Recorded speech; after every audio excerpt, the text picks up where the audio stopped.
Cuando pensamos en la Guerra del Pacífico, ¿qué se nos viene a la cabeza? Seguramente las grandes batallas, las estrategias militares, los tratados, pero hoy vamos a hacer algo diferente.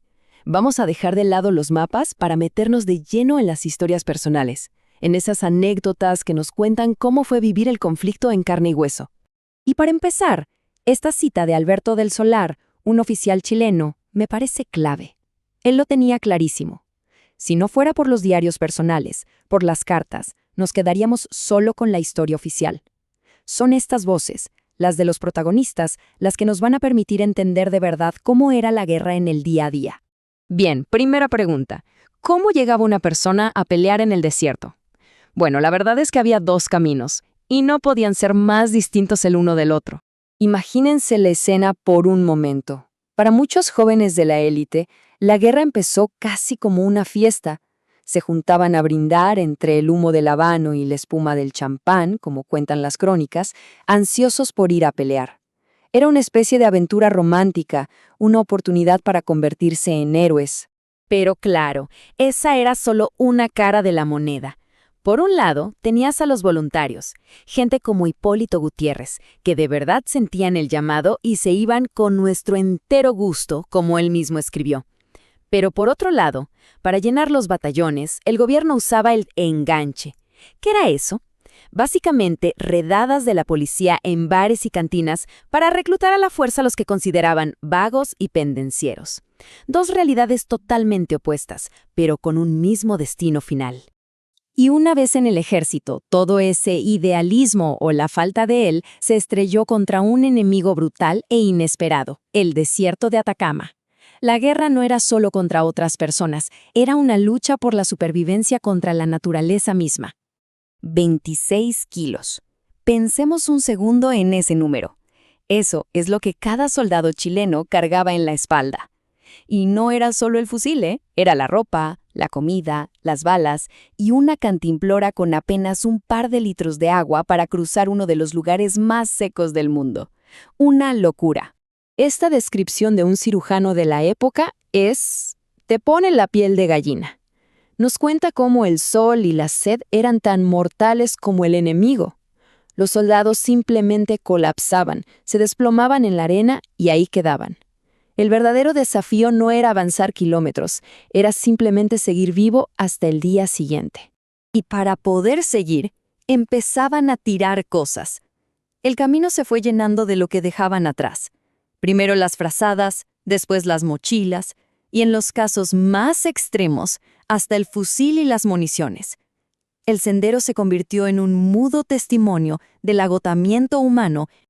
Y ojo, que este sufrimiento no fue exclusivo de un solo bando. La marcha de la Quinta División Boliviana es una de las grandes tragedias de esta guerra. Recorrieron 2.500 kilómetros en condiciones inhumanas. Sus propios cronistas la llamaron una odisea de martirio, y creo que no hay mejor forma de describirla. Ok, ya superamos la marcha. Ahora, ¿qué pasaba justo en los momentos antes del combate? ¿Qué sentía un soldado a punto de arriesgarlo todo?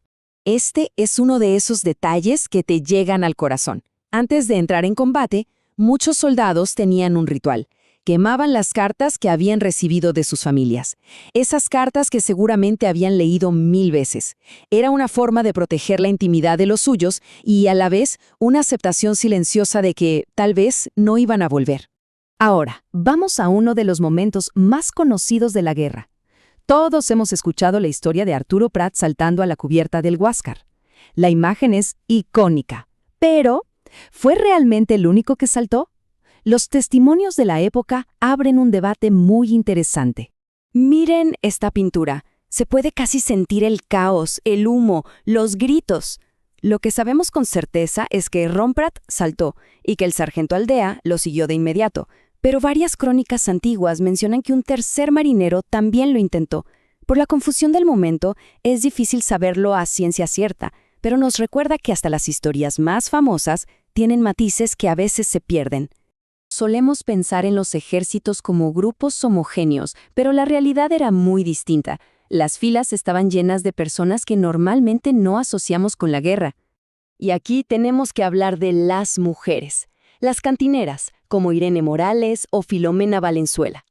Y que quede claro, no eran simples acompañantes, tenían un cargo oficial en el ejército, estaban en pleno campo de batalla curando heridos, repartiendo agua, y muchas de ellas tomaron un fusil y pelearon codo a codo con los hombres, convirtiéndose en verdaderas leyendas.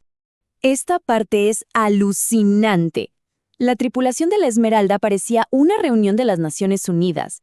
Había griegos, alemanes, belgas, estadounidenses e incluso un peruano y un boliviano a bordo de un barco chileno. En esa época, los puertos eran un hervidero de gente de todo el mundo, y no era raro que aventureros extranjeros se unieran a las armadas locales.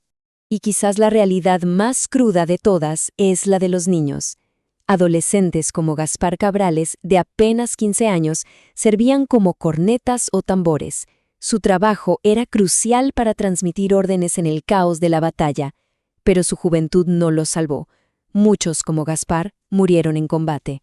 A pesar de ser una guerra entre países, a nivel personal las líneas a veces se borraban. El conflicto sacó a la luz conexiones y contradicciones muy profundas. Se dice mucho que fue una guerra entre hermanos, y en algunos casos fue literal.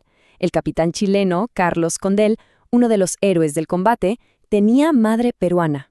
Imagínense lo que fue para él combatir contra el país de su propia familia. Es una tragedia personal que encapsula la tragedia de toda la guerra. Y esta anécdota, de nuevo del diario de Alberto del Solar, es buenísima. Él y un compañero entran a una ciudad que acaban de tomar, y de repente una familia los invita a su casa con una amabilidad increíble. Él está totalmente desconcertado, no entiende nada. ¿Cómo es posible que sus enemigos los trataran así? Pues resulta que todo era una broma. La familia no era peruana, eran españoles neutrales.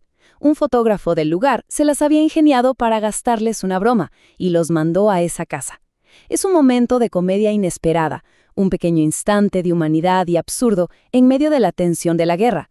Al final, después de escuchar todo esto, la pregunta es inevitable. Más allá de las banderas, de quién ganó o perdió, ¿qué nos dicen estas historias? Nos muestran que la guerra no son solo estrategias en un mapa, es una colección de miles de historias de miedo, de valor, de sufrimiento e incluso de momentos de conexión inesperada. Y es solo recordando estas historias que podemos empezar a entender el verdadero costo humano de un conflicto.